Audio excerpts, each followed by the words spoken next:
The rain in Seattle doesn't wash things clean. It just makes everything gray. Inside St. Catherine Fifth, a medical center, fourth floor dedicated to high-risk veteran care, the storm was worse than anything outside. The kind of storm that comes from one man deciding he'd rather die angry than live grateful. Colonel Jackson Graves was that man. At 62 years old, he looked like someone had carved him from granite and forgot to sand down the edges. 6'2". Broad shoulders that still remembered how to carry a rifle.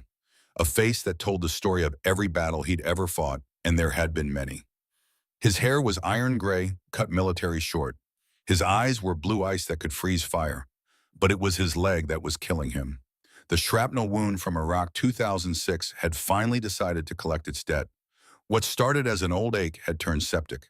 The infection crawled up his thigh like a slow poison red streaks tracking toward his hip. The smell alone could clear a room. The smell of tissue rotting from the inside out. The sweet, sick scent of a body slowly surrendering. The attitude cleared the rest. Nurse Patricia Hollis stood outside room 402, clipboard clutched to her chest like a shield.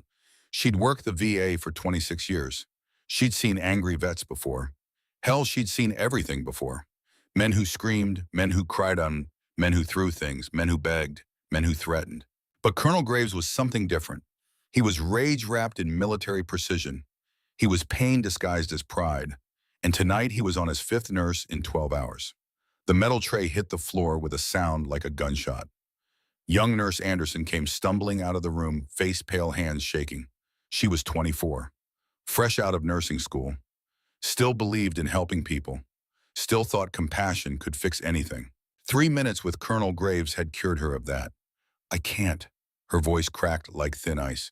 I just can't do this anymore. Patricia caught her by the shoulders. What happened? He threw a water pitcher at my head. Did it hit you? No, but that's not the point. He's dangerous. He's mean. He doesn't want help. He just wants to get and take everyone down with him. From inside the room came a voice that could strip paint off walls. Get her out of my face. The words weren't shouted. That would have been easier. Shouting was emotion. This was command, the kind of voice that had once ordered 300 Marines into the jaws of hell and expected them to come back. Most of them had. The ones who didn't haunted him every night. Get me a real medic, Graves continued, each word precise as a scalpel cut. Or I'll walk out of this hospital myself. Anderson looked at Patricia with desperate eyes. I tried everything. I was nice. I was professional. I explained the procedure. He doesn't care. He just wants to fight. Patricia sighed. It was 11:47 p.m. on a Thursday night. The night shift was just starting. She had 6 other patients, 2 post-op, one with dementia who kept trying to escape because he thought he was still in Korea. And now this. She looked at her clipboard. Under Colonel Graves' name, written in red ink, refused care, 5th nurse. Under that, someone had scrawled in pencil, good luck and God help you. The charge nurse walked to the station where 3 other nurses were pretending to be very busy with very important paperwork. They all found very interesting things to look at when she approached. Charts, computers, the ceiling tiles, anything except her eyes. I need a volunteer. Silence. The kind of silence that happens right before someone gets thrown under a bus. Anyone?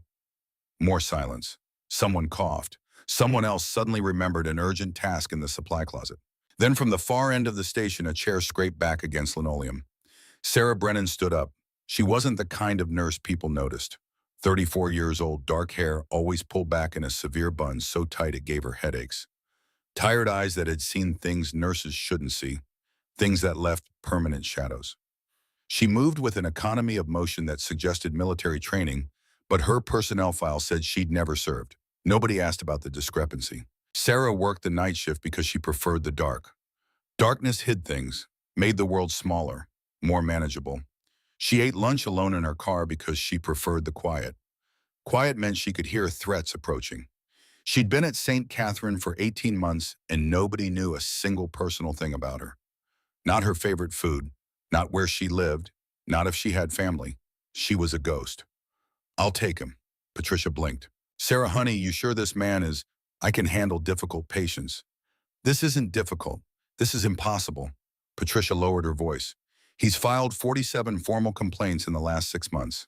47, he's demanded 5 different nurses be fired.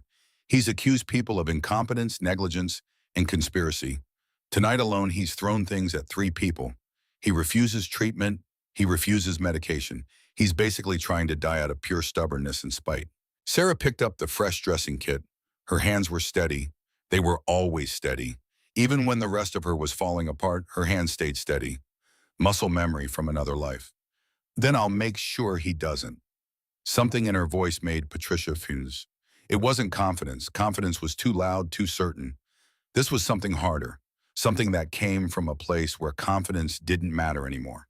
Where outcomes didn't matter. Only mission completion mattered. Only doing the job because the watch was there. Patricia had worked the VA long enough to recognize that tone. It was the sound of someone who'd seen combat. Real combat. The kind that carved pieces out of your soul and never gave them back. But Sarah Brennan's file said civilian. No military service. No combat deployments. The file had to be wrong. Okay. Patricia handed over the chart. It was thick, too thick for someone who'd only been a patient for 2 weeks. But Sarah, if he throws anything at you, he won't. How do you know? Sarah walked past her medical kit in hand. She didn't answer the question. She didn't need to. The hallway stretched long and fluorescent. 47 tiles from the nurse's station to room 402. Sarah had counted them. She counted everything now. Exits, windows, potential cover, sight lines, old habits from a life she'd tried to bury. Her footsteps made no sound on the linoleum. She'd learned to walk quietly a long time ago. In some places, noise meant death. In other places, noise meant someone might talk to you, ask questions, want to know things. She preferred the silence. Room 402 was at the end of the hall. The door was half open. Inside, the lights were dim. Graves kept the blinds drawn tight against the city glow outside. The room smelled like a battlefield, antiseptic trying to cover something darker. Infection, old blood. The metallic tang of flesh surrendering to bacteria. Sarah didn't knock. In her experience, men like Graves didn't appreciate the courtesy of a knock. Knocking suggested weakness, asking permission. Deference they didn't think you'd earn. They appreciated presence. Direct, unflinching, meeting them on equal ground. She pushed the door open and walked in. The room was sparse. No flowers, no get-well cards, no photos of family. Just medical equipment and one man sitting on the edge of the hospital bed refusing to lie down because lying down meant admitting weakness, meant giving up, meant letting the enemy win, even if the enemy was his own body. Colonel Jackson Graves looked up. His eyes were the kind of blue that could freeze fire. Cold, assessing, looking for weaknesses, for threats, for anything he could use as leverage or ammunition. Who are you? It wasn't a question, it was a challenge, a test. Sarah set the medical kit on the rolling tray. Her movements were precise, military precise, every item placed exactly where it needed to be. Scissors, gauze, saline flush, antibiotic ointment, sterile gloves. I'm Sarah. I'm your nurse for the night shift. Graves's lip curled into something between a sneer and a snarl. Sarah. He said her name like it was an insult, like it tasted bitter. I don't need a Sarah. I need a corpsman. Someone who knows how to wrap a goddamn leg with articulated cutting off circulation. Someone who's seen real trauma, not just watched YouTube videos about wound care in some air-conditioned classroom. Sarah began laying out instruments. Her hands moved with practiced efficiency. She'd done this 1,000 times, 10,000 times, intense, in the back of vehicles, under fire, in the dark with nothing but a headlamp and prayers. Your leg needs to be flushed and redressed, Colonel. The infection is tracking toward your hip. If we don't clean it tonight, you'll lose the leg by morning. If we don't clean it properly, you will lose a lot more than that. I'd rather lose the leg than suffer through another incompetent. I'm not incompetent. The words were quiet, absolute, like a door closing, like a verdict being delivered. Graves leaned forward. Pain flashed across his face, quickly suppressed. He'd learned to hide pain a long time ago. Showing weakness got people killed. You don't know who you're talking to. I know exactly who I'm talking to. Sarah met his eyes, didn't blink, didn't look away. Colonel Jackson Graves, 2nd Battalion 7th Marines, Iron Wolf, Silver Star recipient, 2 Purple Hearts, Operation Phantom Fury Fallujah 2004, multiple deployments to Iraq between 2004 and 2011. For the first time that night, Graves was silent. Sarah continued, her voice level, professional. I also know you've been refusing morphine for 72 hours. I know your fever spiked to 103 this afternoon. I know your white count is through the roof. I know you're in level 8 pain right now, and you're too stubborn to admit it because admitting pain means admitting you're human. How do you, your chart? She gestured to the clipboard. It's all there, everything except the parts you're not telling anyone. If people would actually read the chart instead of being intimidated by you, they'd understand you're not mean. You're scared. Graves's eyes flashed. I'm not scared of anything. Everyone's scared of something, Colonel. You're scared of being helpless, of losing control, of depending on people who might fail you. She pulled on latex gloves with two sharp snaps. You're scared that if you trust us to help you, we'll let you down, just like someone did before. The room went very quiet. Graves stared at her, really looked at her for the first time. She wasn't young like the others. There were lines around her eyes, lines that came from squinting into desert sun, from going too long without sleep, from seeing things that carved themselves into your face and never left. Her hands moved with the confidence of someone who'd done this under worse conditions. Much worse. Her posture was wrong for a civilian. Too straight, too ready. Weight balanced on the balls of her feet like she might need to move fast. You military, Sarah paused for just a fraction of a second, less than a heartbeat, but Graves caught it. No, May. It was the truth. Technically. Sarah Brennan had never served in the military, but the woman she used to be had. Graves didn't look convinced. But he didn't push it. Maybe he was too tired. Maybe he recognized something in her eyes that told him pushing would be a mistake. Instead, he leaned back slightly, giving her access to the wound, a concession, a small surrender. Fine, do what you need to do, but if you hurt me, I'm done. I'll discharge myself AMA and die at home in peace. Sarah pulled up a stool, positioned it beside the bed. I'm going to hurt you, Colonel. There's no way around that. The dressing is adhered to the tissue. Removing it is going to feel like peeling your skin off. The question isn't whether you can handle pain. I know you can. The question's whether you'll trust me to do it right. I've been shot 4 times, stabbed twice, had my leg blown open by shrapnel the size of my fist. I think I can handle a little wound care. Sarah looked at the dressing. It was crusted over, dark brown, adhered to the tissue beneath with dried fluids. Removing it without anesthesia was going to be torture. This isn't going to be a little anything. She reached for the saline bottle, and everything changed. Sarah began soaking the outer layers of the dressing, trying to loosen them without tearing the fragile tissue underneath. Each layer revealed something worse. The infection had gone deep, deeper than the scans suggested, deeper than anyone realized. Graves watched her work. His jaw was set, teeth clenched hard enough to crack. But he didn't make a sound. The infection was catastrophic. The wound itself was a canyon of damaged flesh, red and angry, and weeping fluid that no wound should weep. Purulent discharge. Necrotic tissue at the edges. The smell hit her like a physical force when she got to the deeper layers. She'd smelled it before. In field hospitals. In combat zones. In places where people died slowly because there wasn't enough medicine or time or hope. The sweet, sick scent of tissue dying from the inside out. Graves saw her expression. Bad. I've seen worse. It was true, barely. But true, she worked carefully, methodically. Peeling back layer after layer of soiled gauze. Each one darker than the last. Each one telling a story of infection spreading. Of a body fighting a losing battle. Graves's breathing got harder. Faster. Shorter. His hands gripped the bed rails. Knuckles white, tendons standing out like cables. Then she reached the deepest layer. The one that had fused to the wound itself. The one that had become part of him. This is going to hurt. Just do it, Sarah pulled. Graves roared. It was a sound from deep in his chest.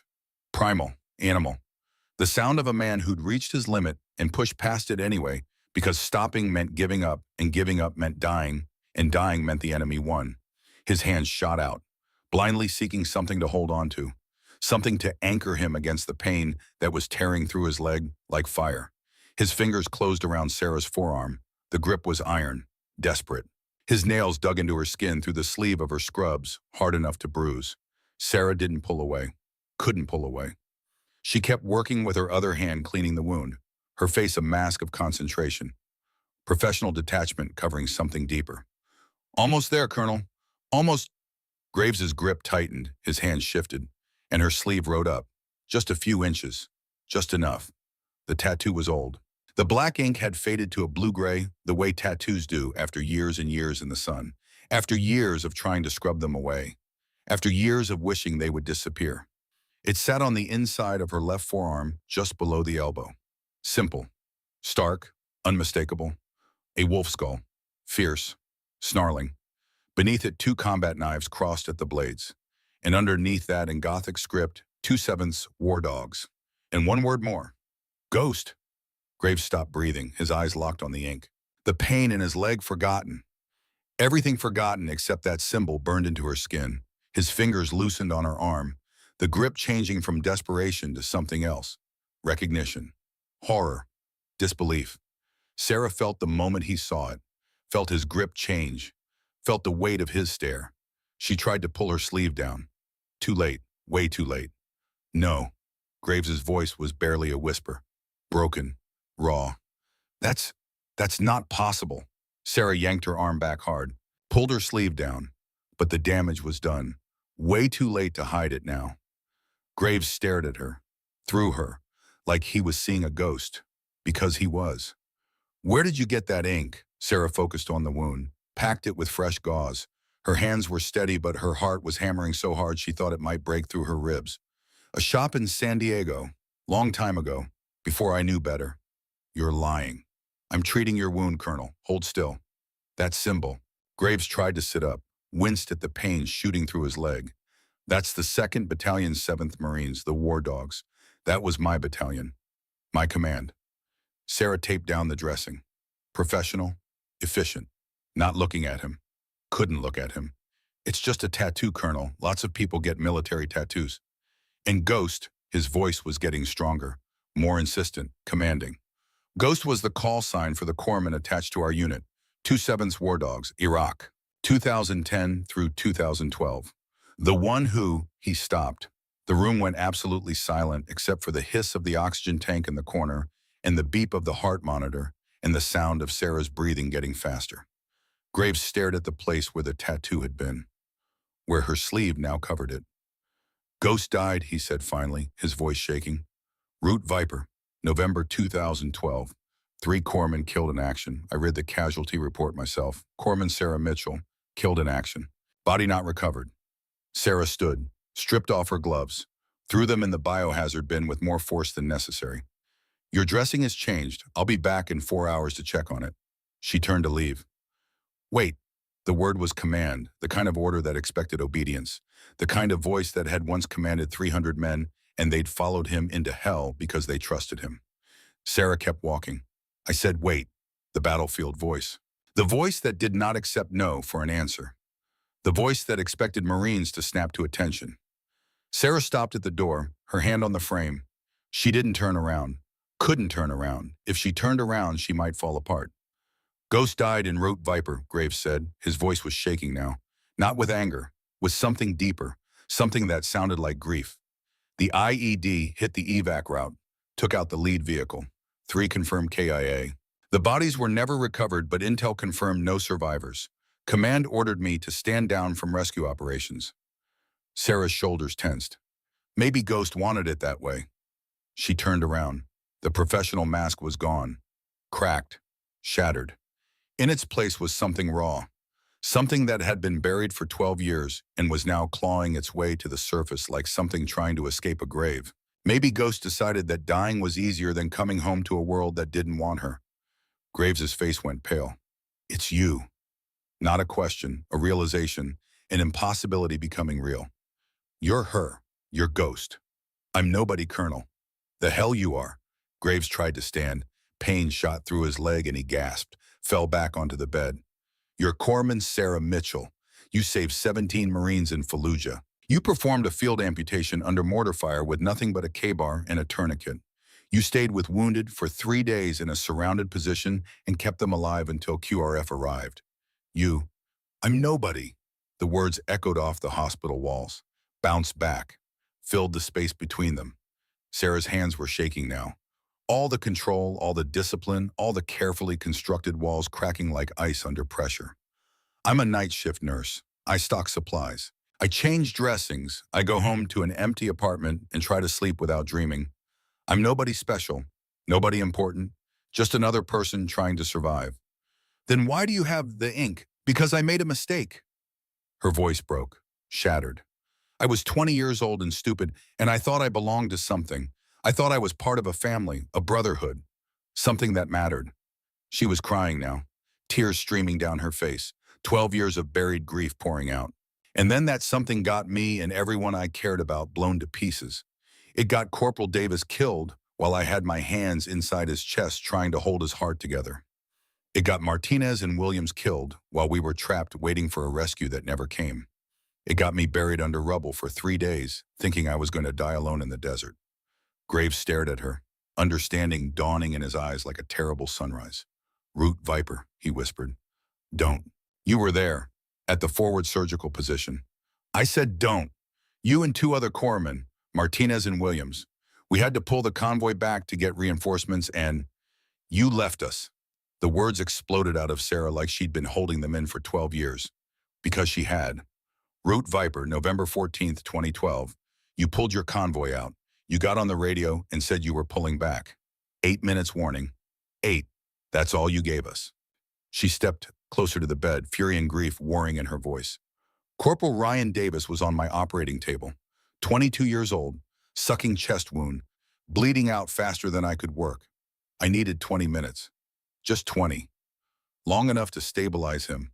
Long enough to get him ready for transport." Her voice dropped to a whisper, raw, broken.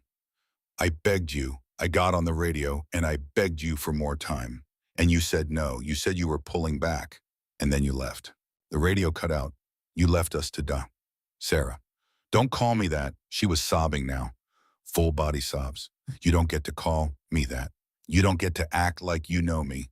You don't get to pretend you gave a damn about what happened to us. I tried to come back." Davis bled out in my arms. The words were a scream, a confession, a wound that had never healed.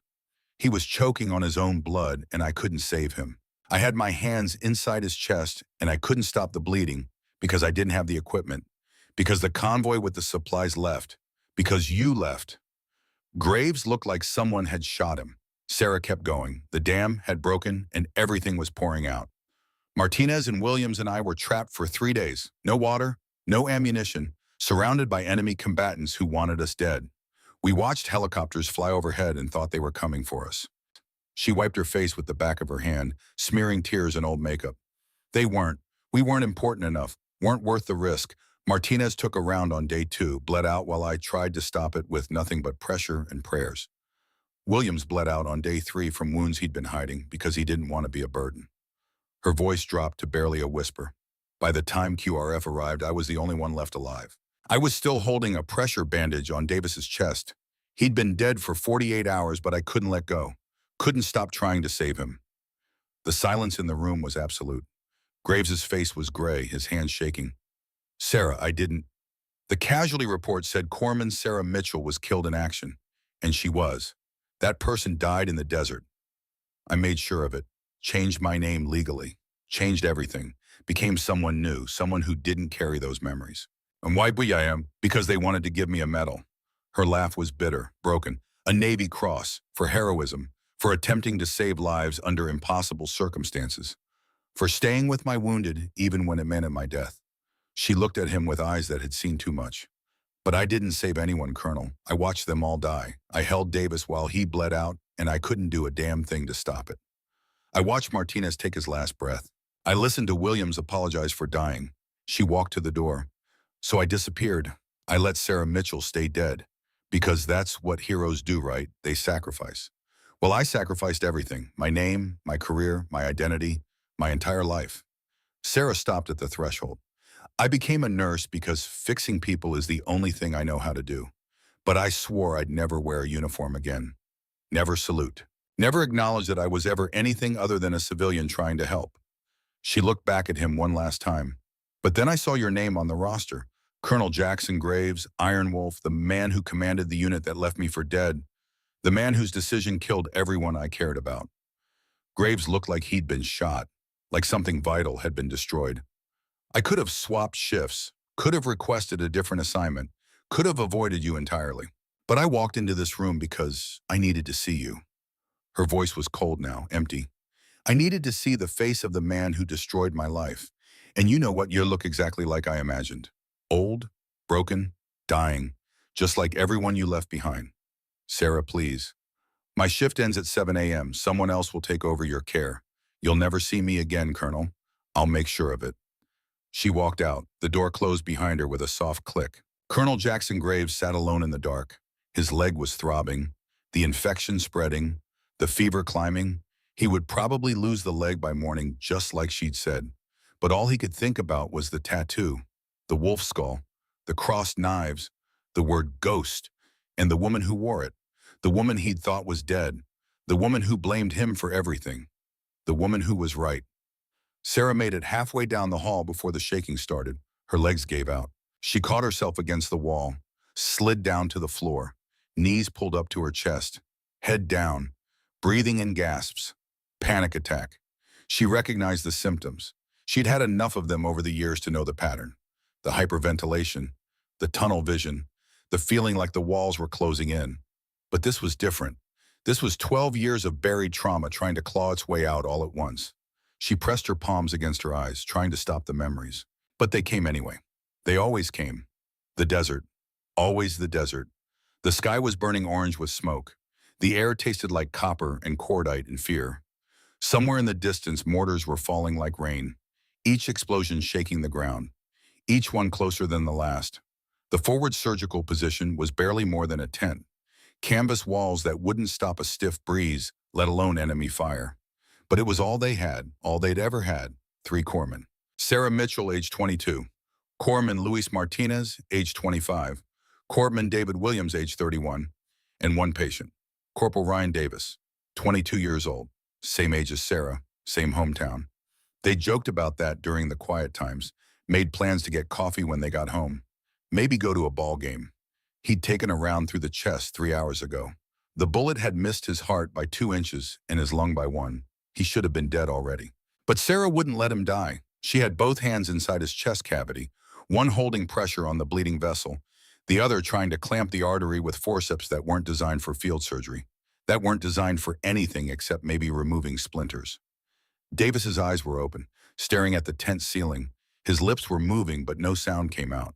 Trying to say something, maybe a prayer, maybe a name, maybe nothing at all. "Stay with me, Ryan."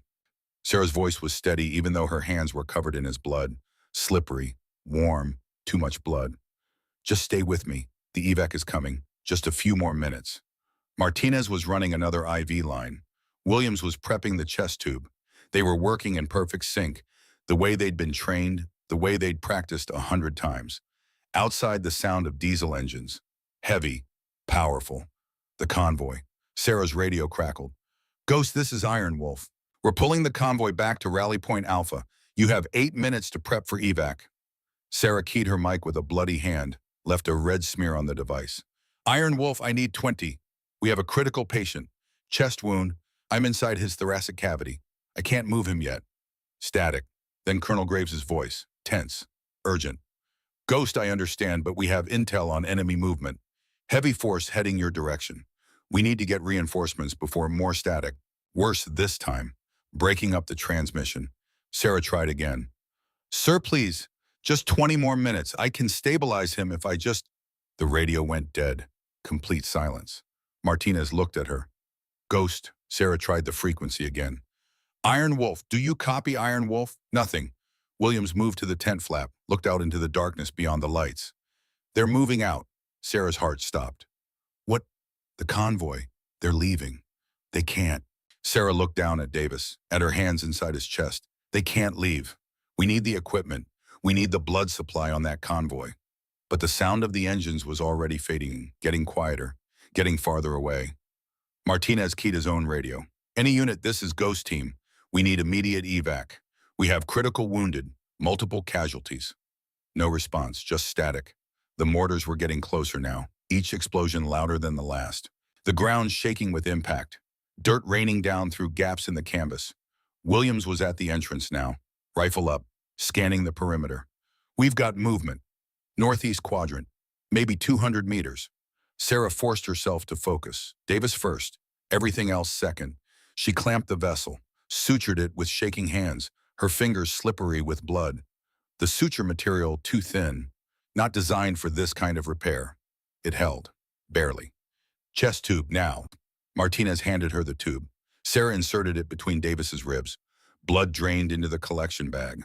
Too much blood, way too much. He needs transfusion. Where's the O-neg... On the convoy. Sarah's stomach dropped. We don't have any here. We used the last unit on the previous patient. 2 hours ago. Davis's eyes were starting to drift. The look Sarah had seen too many times. The look that meant the body was shutting down. That meant the end was coming no matter what she did. Ryan, look at me. She grabbed his face with bloody hands. Look at me. His eyes focused. Barely. You're going to make it. You hear me? You're going to make it. We're going to get you out of here. You're going to go home. You're going to see your family. You're going to... But even as she said it, she knew it was a lie. Without blood, he wouldn't last another hour. The next 30 minutes were chaos.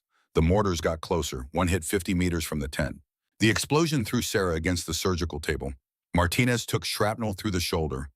Williams dragged him inside, applied pressure, kept fighting. Sarah worked on Davis with everything she had. But without blood, without proper equipment, without backup, it was like trying to hold back the ocean with her bare hands. Davis died at 18:47 hours. He stopped breathing. His heart stopped beating. Sarah tried CPR, tried everything, but his body had simply run out. She sat back on her heels, hands covered in his blood, and screamed. Not words, just sound, pure rage and grief and helplessness. Martinez was fading, the shoulder wound worse than it looked. Williams was out of ammunition, down to his knife and fists. And then they heard it, the sound that would haunt Sarah for the rest of her life. The explosion. Massive. Multiple IEDs daisy-chained together. The sound rolled across the desert like thunder from hell itself. From the direction the convoy had gone, Williams looked out into the darkness, smoke rising in the distance, black and thick and carrying the smell of burning diesel and something worse. That's them, he whispered. That's the convoy. Sarah stood, walked to the entrance on legs that didn't feel like they belonged to her anymore, stared at the smoke. The convoy had hit an IED, the same convoy that had left them behind, the same convoy that had the blood supply, the equipment, the hope. In that moment, Sarah understood. They'd been left to die, and the people who left them had died anyway. The next 3 days were a nightmare. They were surrounded, out of ammunition, out of water. Martinez bled out on day 2 despite everything Sarah tried. Williams took a round on day 3. Through the gut, slow, agonizing. Sarah hid under Davis's body when the insurgents swept the position, held her breath while they looted the tent, stayed perfectly still while they kicked over equipment and took anything valuable, waited until they left. By day 4, she was alone, the only one left. QRF found her half buried in sand, dehydrated, delirious, covered in blood that wasn't hers, still holding a pressure bandage on Davis's chest. He'd been dead for 3 days. Sarah opened her eyes. The supply closet at St. Catherine FIFA Medical Center, Seattle, November 2024. 12 years and an entire lifetime away from that desert. She stood up slowly, her legs shaking, wiped her face, straightened her scrubs. The professional mask went back on. But inside, everything was screaming. She couldn't do this. Couldn't be in the same building as Graves. Couldn't look at him without seeing the convoy driving away. Without hearing Davis's last breath.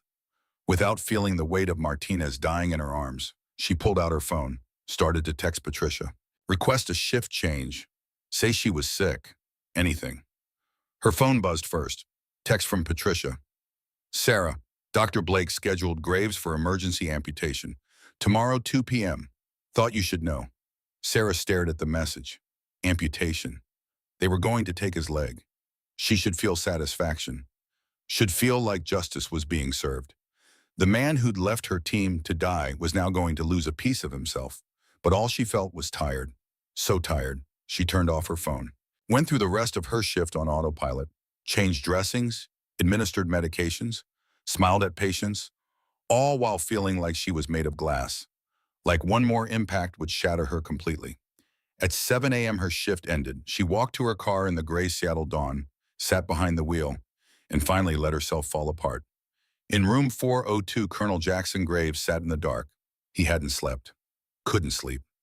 Every time he closed his eyes, he saw Sarah's face. Heard her voice, "You left us to die." He reached under the bed, pulled out his go bag, the one thing he never traveled without, the one piece of his past he couldn't let go. Inside was his field journal, leather-bound, water-stained, blood-stained in places. Every page a piece of his soul carved out and preserved. He flipped to November 2012. The entries were sparse. Graves had never been good with words. Actions spoke louder, but the date was there, burned into the page like a brand. November 14th, 2012. The entry that followed was in handwriting that barely looked like his own. Shaky, desperate. Lost contact with Ghost Team during evac. Radio communications jammed mid-transmission. Attempted to circle back with reinforcements. Convoy hit IED chain en route Viper. Multiple casualties. 4K, IA Sergeant Michael Morrison, Corporal Andrew Davis, Lance Corporal James Henderson, Private Robert Washington. Sustained shrapnel wounds to right leg. Medevac to field hospital. Unconscious for 48 hours. He turned the page. Woke up day 3. Demanded immediate SAR for Ghost Team. Command informed me Ghost Team confirmed KIA. No bodies recovered. Hostile territory. Too dangerous for recovery mission. Ordered to stand down. The next line was underlined so hard the pen had torn through the paper. I refused. Fought command. Threatened to go alone. They threatened court-martial. Confined me to hospital. By the time they released me, it had been 2 weeks. The war had moved on. Ghost Team was written off. Lost cause. Below that in handwriting that didn't look human anymore, I failed them. I failed Ghost. I failed everyone. Graves closed the journal. His hands were shaking. Sarah thought he'd abandoned her, thought he'd chosen to leave, thought he hadn't cared enough to come back. She didn't know the radio had been jammed, didn't know he'd tried to tell her they were getting reinforcements, not abandoning her. Didn't know the transmission had cut out mid-sentence. She didn't know he'd fought tooth and nail to mount a rescue. Didn't know he'd been willing to throw away his career, his freedom, everything to go back for her. She didn't know he'd lost 4 men trying to get those reinforcements to her position. She didn't know he'd spent 12 years carrying the guilt of leaving Ghost Team behind. 12 years believing they were all dead. 12 years wishing he'd died with them. And now here she was, alive, hating him, blaming him for everything. And he had no idea how to make it right. No idea if making it right was even possible. Graves looked at his infected leg, at the red streaks climbing toward his hip. Dr. Blake had scheduled the amputation for tomorrow afternoon. 1,400 hours. He'd refused consent, planned to discharge himself against medical advice. Go home. Die with whatever dignity he had left. But now everything was different. Sarah was alive. Ghost was alive. And he owed her the truth. Even if the truth came 12 years too late, even if the truth changed nothing, he owed her that much. At noon, Sarah's phone rang. She'd gone home, showered, tried to sleep, failed, sat on her couch staring at the wall for 4 hours while her mind replayed the conversation with Graves over and over. You left us to die. I tried to come back. You're a liar. I'm not lying. Her phone kept ringing. Patricia's name on the screen. Sarah almost didn't answer, almost let it go to voicemail. But old habits died hard. She answered. I'm off shift. Patricia's voice was tight, worried. I know, but Sarah, you need to get back here. Why? It's Colonel Graves. Dr. Blake moved up the amputation. He's taking him to surgery in 2 hours. Sarah sat up. He can't do that. Graves refused consent. Blake overrode it, called it a medical emergency, life-threatening sepsis. Said the patient isn't mentally competent to make his own medical decisions. That's bullshit. I know. Patricia's voice dropped to a whisper. Sarah, I think Blake is doing this because Graves threatened to file a formal complaint about substandard care, about the hospital prioritizing cost over patient outcomes. This isn't about medicine. This is retaliation. Sarah stood up. The coffee cup on the table fell over, spilled across papers she'd been ignoring for weeks. She didn't notice. I'm on my way. She made it to the hospital in 12 minutes, parked in the emergency lane, ran inside. The elevator was too slow. She took the stairs, 6 flights, 2 at a time, burst through the door to the 6th floor, administrative wing, and froze. Because there standing in the hallway outside the hospital administrator's office was a man she hadn't seen in 12 years. A man she'd watched through a night vision scope, handing an envelope to an insurgent leader. A man she'd thought about killing every single day since Route Viper, Vincent Cross. He was standing there in an expensive suit, silver hair perfectly styled, talking to Dr. Blake like they were old friends, laughing about something, not a care in the world. Sarah's vision tunneled. 12 years collapsed into a single moment. She was back in the desert, lying prone on a ridge, night vision goggles turning the world green, watching through the scope of a borrowed rifle while a man in civilian clothes approached an insurgent position, watching him hand over a manila envelope, watching money change hands, watching him sell out his own people. The same man, the same face. Vincent Cross, the intel contractor who'd given them the Route Viper coordinates. The man who'd promised the route was clear. The man who'd lied. Sarah's hand went to her sidearm, except she wasn't wearing a sidearm. Hadn't worn one in 12 years. Her hand closed on empty air. Cross looked up, saw her staring. For a moment, their eyes met. He didn't recognize her. Why would he? She'd been a face behind goggles and a dust mask. A corpsman in full combat gear. Not a nurse in civilian scrubs. But she recognized him, every line of his face. Every detail burned into her memory from that night. The night before Route Viper. The night he'd sold them out. Sarah's legs moved on their own. She turned, walked quickly to the stairwell, through the door, pressed her back against the concrete wall. Her heart was hammering. Adrenaline dump, fight-or-flight response kicking in 12 years too late. Vincent Cross was here, in this building. Why she pulled out her phone, hands shaking, searched his name. The results loaded slowly, too slowly. Vincent Cross, CEO Aegis Medical Solutions, defense contractor specializing in prosthetic limbs and medical equipment for VA hospitals. Her stomach turned to ice. She kept reading. Recently awarded a 3-year, $15 million contract with St. Catherine Veuve, a medical center for exclusive prosthetic supply. Prosthetics. He was selling prosthetics to veterans. Veterans who'd lost their limbs in the same wars where he'd sold them out, where he'd gotten them killed. For profit. The stairwell door opened. Patricia appeared, out of breath. Sarah, I saw you run past the nurse's station. What's happening? Sarah looked at her, really looked at her. Patricia had worked at the VA for 26 years. She'd seen corruption, negligence, bureaucratic nightmares, but she'd never seen anything like this. Never seen evil wearing an expensive suit. That man, Sarah's voice was barely a whisper.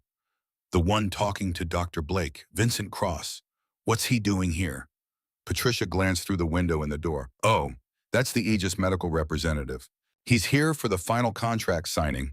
Big celebration. The board is very excited about the partnership. When did he arrive? This morning, I think maybe an hour ago. He met with the administrator first, now he's touring the facility. Touring. Yeah, he always does that when he visits. Walks through the surgical wing, checks on the equipment, makes sure everything meets Aegis standards. Patricia studied Sarah's face. Honey, you look like you've seen a ghost. Do you know him? Sarah's jaw tightened. I know what he is. What does that mean? Sarah's mind was racing, connecting dots, building a picture that made her sick. Route Viper, November 2012. The convoy had been carrying medical supplies. $2 million worth according to the manifest. Except when they'd recovered the wreckage after the IED attack, the cargo containers had been empty. Just packing material. Weighted bags to make it seem full. The official report had called it an administrative error, a shipping mistake. But Sarah had seen Cross the night before, had watched him through that rifle scope meeting with the enemy, handing over an envelope full of cash, payment for coordinates, for convoy routes, for an ambush. The medical supplies had never been real. It was insurance fraud. Cross had reported them as shipped, collected the money, then reported them destroyed in the IED attack. Collected the insurance payout. Double payment. And the ghost team surgical position had been set up along that route. They'd seen the transfer site, had clear line of sight to where Cross met with the insurgents. They were witnesses. Witnesses who needed to be eliminated. The IED hadn't been random. It had been targeted. And now Cross was here, 12 years later, selling prosthetics, making millions off the same veterans he'd helped cripple, off the same wars where he'd gotten people killed. Sarah pulled herself together, forced her breathing to slow. I need to talk to Colonel Graves right now. She found Graves in his room. He was dressed in street clothes, trying to pack his bag with one hand while leaning heavily on the bed rail. "What are you doing?" He looked up, saw her. His expression shifted from surprise to something else, something that looked like hope and fear mixed together. "Discharging myself. Blake can't force me to have surgery if I'm not a patient." "You'll die." "Maybe, but I'll die on my terms." Sarah closed the door behind her, locked it. "Sit down, Colonel. We need to talk." "Sarah, about last night." "Vincent Cross." She cut him off. "Do you remember him?" Graves went very still. "What Vincent Cross, Intel contractor, attached to your unit in 2011 and 2012. Graves's face hardened. "I remember. What about him?" "He's here, in this hospital, right now." All the color drained from Graves's face. "Here."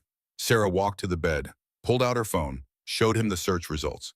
"He's the CEO of Aegis Medical Solutions, the company that just won a $15 million contract to supply prosthetics to this hospital." Graves stared at the screen, his jaw clenching. "That son of a bitch." "The night before Route Viper." Sarah's voice was shaking now. "I was on perimeter watch. Third watch, 0200 to 0400. I had the high ground, good sight lines." Graves looked at her. "I saw him, Curtin, through the night vision scope, meeting with an insurgent leader, handing over an envelope." "Intel coordination," Graves said automatically. "That was his job." "It wasn't Intel." Sarah's voice was hard. "The convoy we were waiting for, the one carrying medical supplies, $2 million worth. Remember, of course. The wreckage was empty, just packing material in weighted bags." Graves went very still. "I saw the investigation report. They said it was an administrative error." "It wasn't an error." Sarah pulled out her phone, showed him archived news articles, investigation reports, insurance claims. Cross's company filed an insurance claim 3 weeks after Route Viper, $2 million for destroyed medical equipment. She scrolled through more documents, all of it public record, all of it hidden in plain sight because nobody had been looking. He reported the supplies as shipped, collected payment from the military, then reported them destroyed, collected insurance payout, double payment for supplies that never existed. Graves's hands clenched into fists. "And Ghost Team was set up along the route. We had clear sight lines to the transfer point. We saw him meet with the insurgents." Sarah's voice was shaking. "We were witnesses, Colonel. We saw him sell out American forces. We could identify him. We were liabilities." The room was silent except for the sound of Graves's labored breathing. "The IED wasn't random," Sarah continued. "It was targeted, placed exactly where Cross knew the convoy would be, timed perfectly to take out the convoy and eliminate the witnesses in one strike." She looked at Graves. "He didn't just betray us. He tried to murder us. And when most of us died, he walked away clean, collected his money, built an empire on our graves." Graves stood up, ignoring the pain in his leg, ignoring everything except the rage burning in his chest. "And now he's here, selling prosthetics, profiting off the same veterans he helped cripple." They looked at each other. 12 years of anger, 12 years of guilt, 12 years of blame directed at the wrong person. Everything shifting, realigning. Graves spoke first. "Sarah, about Route Viper, about what happened, I need to tell you the truth." "I know the truth. Cross sold us out." "Not about Cross, about me, about what I did that day." Sarah wanted to walk away, wanted to hold on to her anger because anger was easier than forgiveness, easier than facing the possibility that she'd been wrong. But something in his eyes stopped her. "Tell me." Graves took a breath. It rattled in his chest. "I was there, at the forward surgical position, with you." Sarah went very still. Everything stopped. "What?" "I'd come forward to assess the tactical situation, check on the unit, make sure you had what you needed. I arrived about an hour before Davis was hit." He sat back down on the bed, the weight of memory heavy on his shoulders. "When they brought Davis in, I stayed, helped you operate. You needed extra hands. Martinez was running supplies. Williams was on perimeter security, so I stayed." Sarah's mind was reeling, trying to remember. But that day was chaos. Blood and noise and terror. She'd been so focused on Davis, on the wound, on keeping him alive. She remembered hands helping her, someone holding pressure while she worked, someone running IVs. She'd thought it was Martinez. "You wore full combat gear," Graves said quietly. "Balaclava, goggles. We all did. The dust was bad. Visibility was shit. I don't think you ever saw my face." Sarah's legs felt weak. She sat down in the visitor's chair. You were there. I was trying to help, but then the radio call came in. Intel report of heavy enemy movement heading toward our position. Multiple technicals, RPGs. They were going to overrun us. His voice cracked. I had to make a choice. Stay and fight with inadequate defenses, or pull back, regroup, come back with reinforcements and proper support. Sarah remembered. Someone leaving the tent. She'd barely noticed. Too focused on Davis. It had been Graves. I told you to keep working, told you I'd buy you time. I ran out to coordinate with the convoy, set up defensive positions, call for backup. He looked at his hands. I got on the radio, tried to explain the situation, tried to tell you we were pulling back to get reinforcements, that we'd circle around with a full platoon, proper air support, armored vehicles, that we'd be back in 20 minutes to evac everyone safely. His voice dropped to barely a whisper, but the transmission cut out, mid-sentence, communications jammed. I tried to re-establish contact. Nothing, just static. Sarah could barely breathe. So I made the call, pulled the convoy back to Rally Point Alpha, planned to regroup and come back for you with overwhelming force, with everything you needed. He met her eyes. We made it 2 kilometers. Then the IEDs hit. She could see it in his face. The memory, the horror. Daisy chain, 5 explosives buried along the route, professional placement, military-grade ordnance. The lead vehicle was vaporized, completely destroyed. 4 Marines killed instantly. His hands were shaking now. I was in the second vehicle. Shrapnel punched through the armor, took out my leg. The blast threw me clear of the vehicle. I don't remember much after that. Woke up on a medevac bird 2 days later. Sarah was crying, silent tears streaming down her face. They told me I'd been unconscious for 48 hours, told me about the casualties, told me Ghost Team was confirmed KYA, all 3 corpsmen, bodies not recovered. Graves's voice broke. I tried to fight them, tried to demand a rescue mission, tried to get them to send teams to search for survivors. They said it was too dangerous, hostile territory, no confirmed survivors. Mission priority was elsewhere. He looked at her with eyes full of 12 years of grief. I threatened to go myself, said I'd requisition a vehicle and go alone. They threatened me with court-martial, confined me to the hospital, posted guards to make sure I didn't leave. Sarah couldn't stop the tears now. By the time they released me, it had been 2 weeks. The war had moved on. Ghost Team was written off as a casualty of combat. Unfortunate, but unavoidable.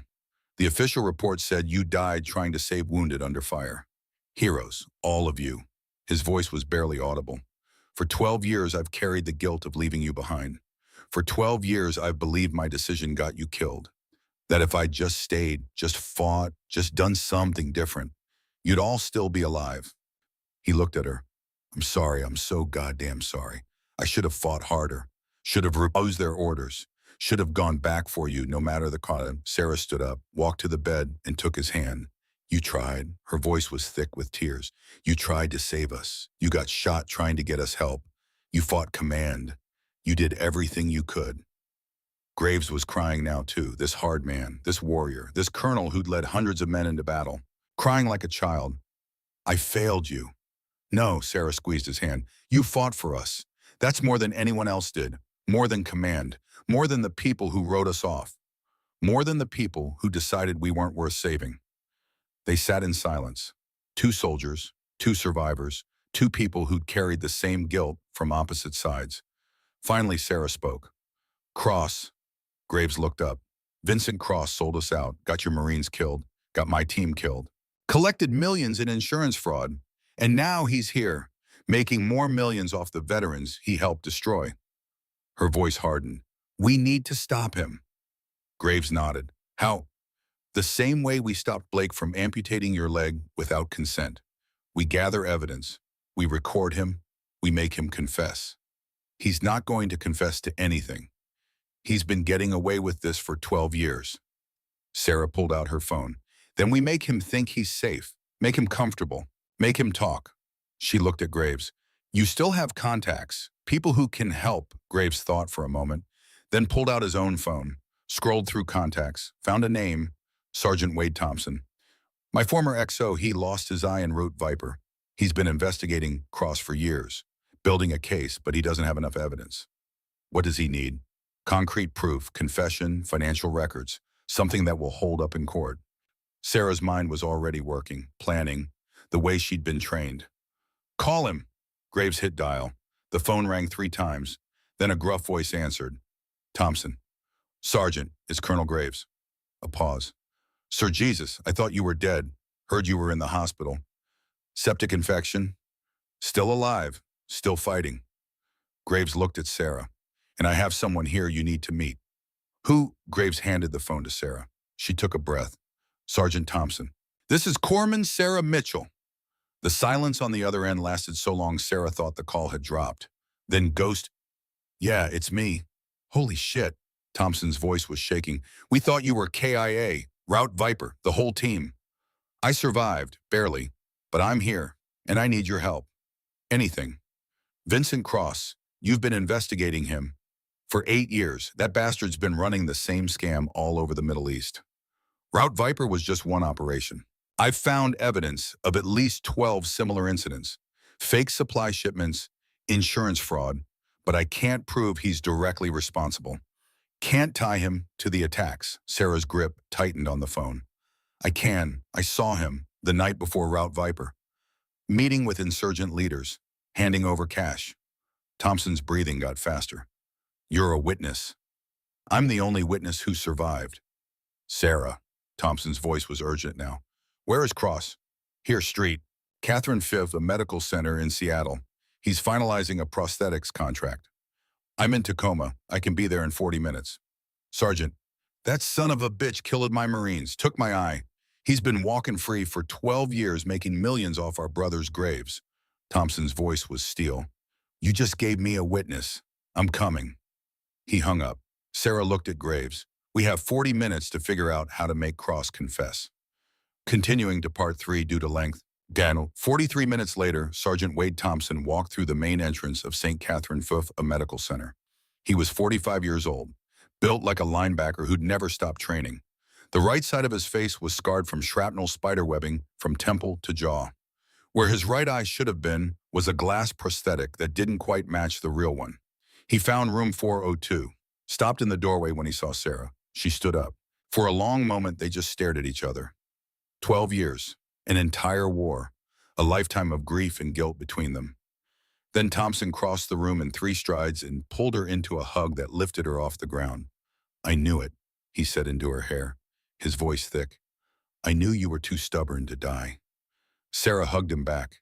It had been 12 years since she'd let anyone from her old life touch her. 12 years since she'd allowed herself to be anything other than alone. It felt like coming home. Thompson set her down, looked at Graves. Colonel, you look like hell. Graves laughed despite everything. Good to see you too, Sergeant. Heard you almost lost a leg. Ghost saved it. Thompson looked between them, understanding dawning in his one good eye. You two figured it out. What really happened? That's why you called. Sarah nodded. Cross is here, in this building. Right now. Thompson's jaw tightened. Then let's have a conversation with him. We can't just confront him directly, Sarah said. He's powerful, connected. If we go at him without proof, he'll lawyer up and walk. Then what do you suggest? Sarah pulled out her phone, opened the recording app. We make him think he's safe, make him comfortable, make him talk. She showed Thompson the device. He doesn't know we're on to him, doesn't know we've connected the dots. We use that advantage. Graves spoke up. Thompson, you still have contacts at NCIS. Yeah, why? Because when Cross confesses, we need official authority ready to make arrests. This needs to be airtight. No procedural mistakes. No technicalities he can exploit. Thompson pulled out his phone. I'll make the call. While he talked to his NCIS contact, Sarah outlined the plan. Cross always does a facility walkthrough after big contract signings. Tours the surgical wing, checks equipment. It's part of his sales pitch. Shows he cares about quality. How do you know that? Graves asked. I've been watching him. Every time he visits, learning his patterns, his routines. Professional habits, the kind that kept you alive in combat zones, the kind that never really went away. He'll come to the 4th floor within the hour. He always stops at the nurse's station, plays the friendly CEO, chats with staff, makes them feel important. Sarah looked at both of them. We intercept him there, you and me, Colonel. We approach him as concerned veterans, ask innocent questions about the contract. About Aegis, about Route Viper. He'll never talk to us. He will if he thinks we're harmless. Just two damaged vets chasing old ghosts. He'll want to reassure us. Show how respectable he is now, how legitimate. Thompson finished his call. NCIS is standing by. They'll have agents here in 30 minutes, undercover. Ready to move when we give the signal. He looked at Sarah. But we need more than just your testimony. We need him on record, admitting to the fraud, to the attacks. I'll get it, Sarah said. How? She pulled up Cross's photo on her phone, stared at his smiling face, the face that had haunted her nightmares for 12 years. Because he's arrogant, and arrogant people always think they're the smartest person in the room. He's gotten away with this for so long, he thinks he's untouchable. She looked at Graves, at Thompson. Tomorrow we prove him wrong. But Thompson shook his head. Not tomorrow, today. The board meeting ended an hour ago. Cross will do his walkthrough this afternoon. We move now or we lose him. Sarah checked her watch. They had maybe 2 hours. Okay, Thompson, you set up recording equipment, somewhere with clear line of sight to the nurse's station. But out of sight. We can't spook him. There's a supply room across from the station. Window in the door. I can set up there. Good. NCIS agents position themselves in the stairwells. Ready to move, but out of sight. She looked at Graves. Can you walk? I can do whatever needs to be done. You're going to need to. We have to sell this. 2 concerned veterans. Nothing threatening. Just asking questions. Thompson pulled a small recording device from his jacket. Professional grade. Law enforcement quality. Wear this. It'll pick up everything within 20 feet. Crystal clear audio. Admissible in court. He helped Sarah clip it inside her scrub top. Hidden. Invisible unless you knew where to look. Test it, Sarah spoke. Testing. 1, 2, 3. Thompson checked his phone. The app showed clear waveforms. Perfect. You're live. Graves stood up, winced as his wounded leg protested, but he stayed standing. Let's finish this. They took positions at the nurse's station. Graves sat in a wheelchair, playing up the injury, looking like just another wounded veteran. Sarah stood beside him in her scrubs. Just a nurse helping a patient. Nothing threatening, nothing worth noticing. Thompson was in the supply room across the hall. Door cracked open. Phone recording. NCIS agents were positioned in both stairwells, waiting for the signal. At 3:17 p.m., Vincent Cross stepped off the elevator. He was exactly as Sarah remembered. Silver hair, expensive suit, that smile that sold lies for a living. He was talking to Dr. Blake, laughing about something, not a care in the world. Sarah's hands clenched into fists under the desk, 12 years of rage threatening to explode. But she forced it down, forced her breathing to stay calm, forced her expression to stay neutral, professional, harmless. Cross was walking toward them now, coming to the nurse's station just like Sarah had predicted. She looked at Graves. He gave a small nod. Showtime. Mr. Cross, Sarah's voice was polite, curious, nothing more. Cross stopped, turned toward her with that practiced smile. Yes. I'm sorry to bother you. I'm Sarah Brennan. I'm a nurse here, and this is Colonel Jackson Graves. He's a patient. Cross's eyes flicked to Graves, taking in the wheelchair, the wounded leg, the hospital gown under the robe, seeing a victim, not a threat. Colonel, Cross extended his hand. Thank you for your service. Graves shook it, his grip firm despite the pain. I understand you're with Aegis Medical, the prosthetics company. That's right. We just finalized a partnership with St. Catherine. Very exciting. I'm sure. Graves shifted in the wheelchair. I served with a unit that worked with contractors in Iraq, 2010 through 2012. Did Aegis do any work in that theater? Something flickered in Cross's eyes, brief, almost invisible. But Sarah caught it. Recognition. Calculation. We had some preliminary operations there, mostly in the early stages. Why do you ask? Just curious. Graves kept his tone casual. There was an intel contractor attached to my unit, Vincent Cross. Any relation? Cross's smile didn't waver, but his eyes went cold. That's me, actually. Small world. What unit were you with? 2nd Battalion, 7th Marines. Now Cross was paying attention, really paying attention. The War Dogs, I remember. Good unit. Lost a lot of good people. We did. Route Viper especially. November 2012. You remember that operation? The temperature in the hallway seemed to drop. Cross's smile was frozen now, rigid, vaguely. There were a lot of operations. They tend to blur together. Sarah spoke up, her voice soft, unthreatening. I heard the convoy was carrying medical supplies. Is that right? Cross looked at her, really looked at her for the first time. She saw the moment he tried to place her, tried to figure out why she looked familiar. But he couldn't. The ghost who'd watched him through a night vision scope had been wearing full combat gear, covered in dust, hidden behind goggles and mask, not this tired nurse in wrinkled scrubs. That's correct, Cross said carefully. Unfortunately, the convoy was hit by an IED, total loss. $2 million worth of supplies, Graves said. That's what the manifest said. Sounds about right, except the wreckage was empty, just packing material. Cross went very still. I'm not sure I understand what you're implying, Colonel. I'm not implying anything. Graves's voice was mild, curious. Just stating facts. The manifest said $2 million in medical equipment. The wreckage showed empty containers. Someone filed an insurance claim for the full amount. Your company, actually. Aegis Medical Solutions. Cross's expression hardened. That's public record. The insurance claim was legitimate. The supplies were destroyed in the attack. Were they, Sarah asked, or were they never shipped in the first place? Cross's eyes narrowed. Who are you people? I told you, Sarah said. I'm a nurse. He's a patient. We're just curious about the contract, about Aegis, about how a company builds success on military contracts. This conversation is over. Cross turned to leave. There was a surgical team, Sarah called after him. Forward operating position, 3 corpsmen. They were set up along Route Viper, had clear sight lines to the surrounding area. Cross stopped, turned back slowly. What did you say, ghost team? That was their call sign. 3 Navy corpsmen attached to the War Dogs. They saw a lot that night, the night before the attack. Sarah stood up, walked around the desk, stopped 3 feet from Cross.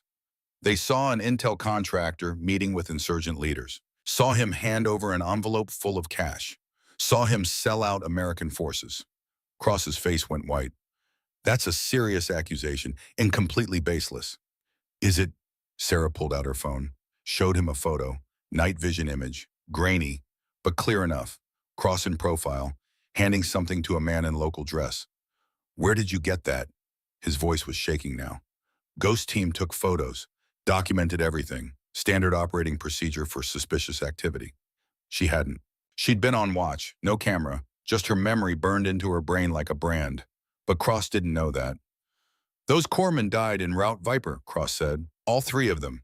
KIA. 2 of them, Sarah corrected. Martinez and Williams. Both dead, confirmed.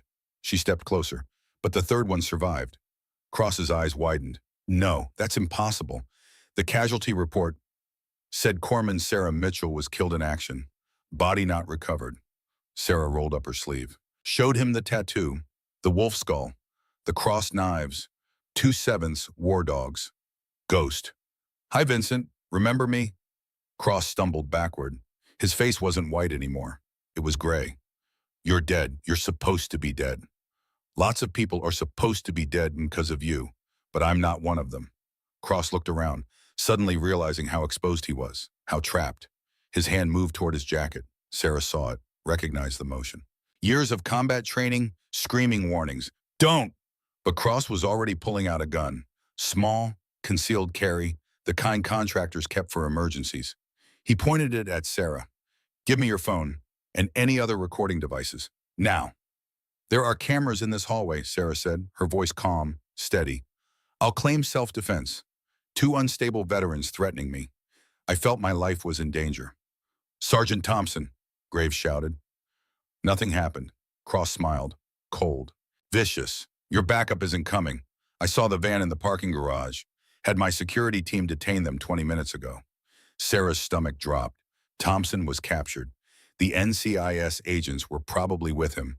They were alone, no backup, no help, no way out except through. You can't shoot us in a hospital, Sarah said. Too many witnesses. Watch me. Cross's finger moved to the trigger. I've killed before. I'll kill again. You should have stayed dead, Ghost. Maybe, but I didn't. Sarah moved, not toward Cross, toward Graves. She grabbed the wheelchair, spun it hard, used Graves's weight and momentum to slam the chair into Cross. The impact knocked Cross backward. The gun went flying. Sarah was on him before he could react. 12 years of buried training erupting to the surface. She hit him with a textbook hip throw. Combat corpsman training, the kind they taught for close quarters defense. Cross went down hard. His head cracked against the linoleum with a sound that made Sarah wince. But she didn't stop. She dropped on top of him, knee on his chest, forearm across his throat. Just enough pressure to keep him down, not enough to crush his windpipe. Yet. Don't move. Cross struggled, tried to throw her off. Sarah increased the pressure. I've held pressure on a bleeding artery for 10 minutes while someone sutured around my fingers. I can hold you down for as long as it takes. Graves had the gun now, picked it up from where it had fallen, pointed it at Cross with hands that didn't shake. Sarah, let him up. He was going to kill us. I know, but we're not killers. We're soldiers, and soldiers follow rules. Sarah looked at Cross, at the man who'd destroyed her life, who'd killed Davis, Martinez, Williams, 4 of Graves's Marines. She wanted to hurt him, wanted to make him feel even a fraction of the pain he'd caused. But Graves was right. They were better than that. Sarah stood up, pulled Cross to his feet, slammed him against the wall and zip-tied his hands behind his back with medical restraints from her pocket. Where did you get those? Graves asked. I'm always prepared. Cross was bleeding from a cut on his forehead. His expensive suit was ruined. But he was still smiling. That terrible smile. You have nothing. That recording is inadmissible. Illegal wiretapping. My lawyers will have me out in an hour. Maybe, Sarah said. She looked up at the ceiling, at the security camera mounted in the corner, the one that had been recording everything. But while you were threatening us with the mutt, you were being recorded by hospital security. Every word, every action, all admissible. Cross followed her gaze, saw the camera. The smile died. That's justice, Sarah finished. The elevator dinged, the doors opened. Thompson stepped out. His face was bruised, his shirt torn, but he was smiling. Behind him were 6 NCIS agents in full gear. Sorry for the delay, Thompson said. Cross's security team was more competent than expected. But less competent than us, one of the agents added. They'd heard everything. The recording from Sarah's device had been broadcasting to Thompson's phone. And from there to the NCIS team, they had it all. The lead agent approached Cross, a woman in her 40s, hard eyes, federal badge. Vincent Cross, you're under arrest for conspiracy to commit murder insurance fraud, wire fraud providing material support to enemy combatants, and about 40 other charges we'll figure out on the way to the federal building. She read him his rights while another agent cuffed him properly. Cross was still protesting, still threatening lawyers, but he wasn't smiling anymore. They led him away. The elevator doors closed on his face, and just like that, it was over. Sarah sat down on the floor. The adrenaline crash hit her all at once. Her hands were shaking, her breath coming in gasps. 12 years. 12 years of running, hiding, carrying the weight of Route Viper. And in one afternoon it was over. Graves sat down beside her, grunting in pain as his wounded leg protested. But he sat down anyway. We did it, Sarah said. You did it. I just wheeled around and yelled. You yelled pretty loud for a man who was supposed to be dying. I'm stubborn that way. They sat in silence. 2 soldiers. 2 survivors. 2 people who just fought their last battle. Thompson stood over them. You 2 look like hell. Feel like it too, Graves said. Thompson held out his hand. Sarah took it, let him pull her to her feet. Come on, Ghost. Let's get you both checked out. You just took down a war criminal. You're not fine. You're terrifying, but you're definitely not fine. Sarah laughed. It felt strange, foreign, but good. For the first time in 12 years, she felt like herself again. Not Sarah Brennan, the nurse. Not the ghost hiding from her past. Just Sarah Mitchell. Corpsman, Marine, survivor. 6 months passed.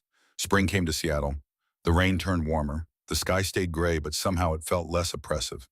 Sarah stood in front of the mirror in her apartment, staring at the uniform she hadn't worn in 12 years. Marine Corps dress blues. The jacket was a little loose. She'd lost weight since her corpsman days, but it still fit, still meant something. Behind her, someone knocked on the door. She opened it. Graves stood there, also in dress blues, his ribbons gleaming, his posture straight despite the cane he still needed for long distances. The leg had healed, mostly. He'd never run again, but he could walk, could stand, could live. That was enough. You ready? He asked. No. Good, if you were ready, I'd worry about you. They drove to Quantico together. The ceremony was small, private, just the way Sarah wanted it. The Secretary of Defense was there, a few high-ranking officers, Thompson and 5 other War Dogs Marines who'd survived Route Viper, and the press, because this was news. The ghost who'd come back from the dead to bring down one of the biggest military corruption scandals in history. Sarah stood at attention while the citation was read. For extraordinary heroism under fire during Route Viper, Iraq, November 14th through 17th, 2012. Despite being surrounded by hostile forces for 72 hours without reinforcement, Corpsman Sarah Mitchell provided life-saving medical care to wounded Marines under continuous enemy fire. Her actions exemplify the highest traditions of the United States Naval Service and the United States Marine Corps. The secretary pinned the Navy Cross on her chest. Sarah saluted. She told herself she wouldn't cry. She cried anyway. Later at the reception, Thompson found her. Speech time, ghost. I don't do speeches. You do now. You're the guest of honor. The hero. The legend come back to life. Sarah looked at the assembled Marines, at Graves, at the faces of people who'd served with honor and courage and sacrifice. She walked to the front of the room. Every eye was on her. I don't do speeches, she started. Everyone laughed. But I'll say this. For 12 years I ran, I hid. I convinced myself that the person who wore this uniform had died in the desert, that she was gone forever, that all that was left was a shell pretending to be human. She touched the Navy Cross. But you can't kill a Marine. We're too stubborn, too hard-headed, too committed to the fight, and we never leave our brothers and sisters behind. She looked at Graves. Colonel Graves didn't leave me in Route Viper. He got shot trying to save me. He fought command when they wanted to abandon us. He carried the guilt of my supposed death for 12 years. She looked at Thompson. Sergeant Thompson never forgot, never stopped investigating, never stopped fighting for justice, even when everyone else had moved on. She looked at all of them, the warriors, the survivors, the families she'd tried so hard to escape. We're not ghosts, we're Marines. And Marines don't quit, don't surrender, don't fade away quietly into the night. Her voice broke. I'm sorry it took me 12 years to remember that. I'm sorry I let you all think I was dead. I'm sorry I ran when I should have stood and fought. Thompson stood up. Ura, the entire room answered. Ura. The sound hit Sarah in the chest, the warrior cry, the brotherhood call, the sound that meant family. She was home. The next day, Sarah walked into St. Catherine, Virginia Medical Center, but not as a night shift nurse hiding in the shadows. The sign on the door read, Corporal Ryan Davis Memorial Trauma Center, Director Sarah Mitchell, RN Combat Medic Training Program. Inside, 30 young medics sat in rows, military and civilian, all eager to learn from someone who'd been there, who'd done it, who'd survived the worst and came back stronger. Sarah walked to the front of the classroom. 30 pairs of eyes watching her. I'm Sarah Mitchell, Corpsman, Navy Cross recipient, combat veteran. And I'm here to teach you something they don't teach in medical school. She paused. How to make impossible choices. How to save lives when everything's going wrong. How to be the last line of defense between your patient and death. A young medic raised her hand, maybe 22, fresh-faced, eager. Ma'am, is it true you put your hand inside a wound to clamp an artery? Yes. Did it work? Sarah looked out the window, saw Graves in the courtyard, working with the other veterans in the physical therapy program he'd helped establish, teaching them that wounds heal, that survival is possible, that life continues after the battlefield.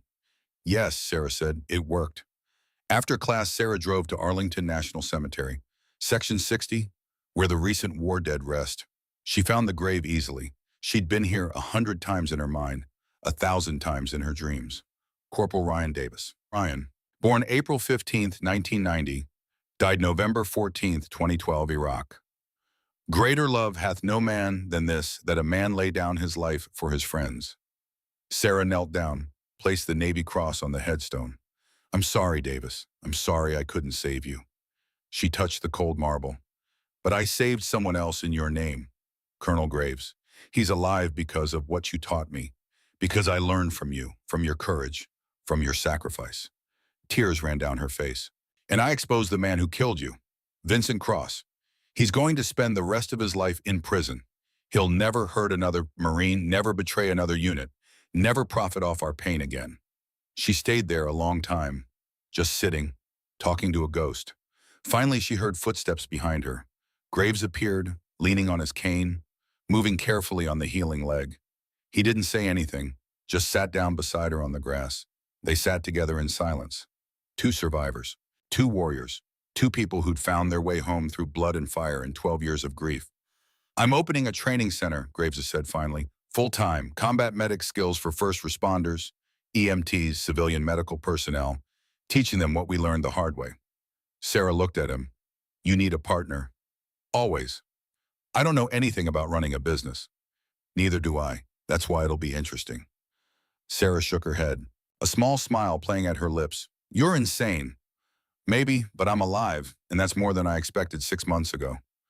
They stood up, looked at Davis's grave one more time. Sarah saluted, Graves saluted, and then they walked away.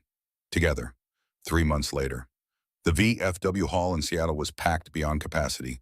The annual 2/7 War Dogs reunion, 200 Marines, young and old, active duty and retired, some in uniform, some in civilian clothes, all family.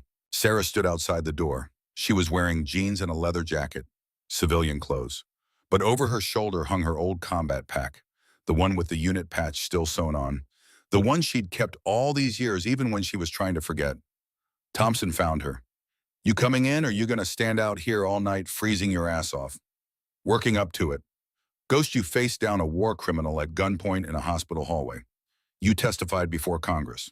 You've been on national television. You can handle a room full of drunk Marines telling war stories. The war criminal was easier, less emotional exposure. Thompson laughed, a big genuine laugh. He opened the door. Music and voices poured out, the sound of family. Come on, your brothers are waiting. Sarah took a breath, walked inside. The room went silent. 200 Marines stared at her. Some recognized her immediately. Others were confused. Who was this woman? Why did she matter? Then someone started clapping. Slow, deliberate. Others joined in. Then the whole room was on its feet, applauding, cheering. Thompson's voice boomed over the noise. Corpsman Mitchell front and center. Sarah walked through the crowd. They touched her shoulders as she passed, welcoming her home. You're one of us. We never forgot. We always knew. She made it to the front. Graves was there. Smiling wide, he handed her a beer. Welcome home, Ghost. Sarah looked out at the assembled war dogs, at the faces of people she'd served with, fought with, bled with, at the family she'd tried to leave behind, at the home she'd finally found again. The room started chanting. Ghost, ghost, ghost. Sarah raised her beer. One word, the only word that mattered. Ura. The room exploded. Ura! Later that night, Sarah sat on the back porch of the VFW Hall, watching the rain fall on Seattle. Graves joined her, sat down with a grunt of effort. They didn't speak for a long time, just sat together. 2 soldiers, 2 survivors, 2 people who'd found peace after 12 years of war. Finally, Graves spoke. You okay? Yeah, I think I am. Good. More silence, comfortable, easy. I've been thinking, Sarah said, about the training center, about what we're building. Yeah, I want to call it the Davis Memorial Training Center, after Ryan and Martinez and Williams, and all the others we lost. Graves nodded slowly. I like that. They'd be proud. Sarah looked at her hands, the same hands that had tried to save Davis, the same hands that had saved Graves, the same hands that would teach the next generation. I'm not running anymore, she said quietly. I know. I'm not hiding. I know. I'm Corpsman Sarah Mitchell, Navy Cross recipient, Marine Ghost. Graves put his hand on her shoulder. Damn right you are. They sat there as the rain fell, as the city lights blurred through water, as the world kept turning. 2 warriors finally at peace. The end epilogue. Text on screen. Vincent Cross was sentenced to 25 years in federal prison for conspiracy to commit murder insurance fraud, wire fraud, and providing material support to hostile forces. He is currently serving his sentence at FCY Coleman in Florida. 42 co-conspirators were indicted in Operation Ghost Protocol, the largest military corruption investigation in U.S. history. Total financial fraud exceeded $2.1 billion. Dr. Harrison Blake lost his medical license and received 10 years in federal prison for medical fraud conspiracy and accepting kickbacks. St. Catherine Fifth. A medical center underwent complete administrative restructuring. Veteran care is now prioritized over profit margins. Patient satisfaction ratings increased 47% in the first year following reforms. The Corporal Ryan Davis Memorial Trauma Center has trained over 800 combat medics, EMTs, and first responders in its first 3 years of operation. The program has a 98% job placement rate. Sarah Mitchell continues to teach and serve as director of the Combat Medic Training Program. She has never missed a class in 3 years. Colonel Jackson Graves made a full recovery and serves as senior advisor for the training center. He volunteers at St. Catherine Fay Hospital every Tuesday, providing mentorship to young veterans. Sergeant Wade Thompson was promoted to Master Sergeant and serves as chief investigator for military fraud cases within the CIS. He has successfully prosecuted 23 major corruption cases since Root Viper. The 2/7 War Dogs hold their reunion every year in Seattle. Attendance has increased every year since Ghost came home. Once a Marine, always a Marine. Semper Fidelis. Fade to black.